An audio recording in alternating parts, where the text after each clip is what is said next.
আমাদের চোখে সবাই খারাপ, কিন্তু নিজের চোখে তো নিজেও ভালো হতে পারি না। যতগুলা বড় বড় গুনাহ আছে তোর মধ্যে টপ লেভেলের একটা বড় গুনাহ হচ্ছে ওয়াইলুল লিকুল্লি হুমাজাতিল লুমাজা, মানুষের নামে গীবত করা, পরনিন্দা করা।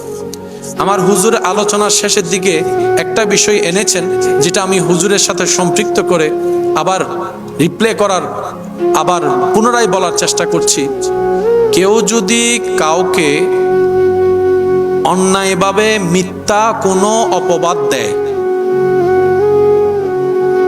নবী রাহমাতুল্লিল আলামিন বলছে, কেউ যদি কাউকে কোনো মিথ্যা অপবাদ দেয়, যে কাজটা সে করেনি,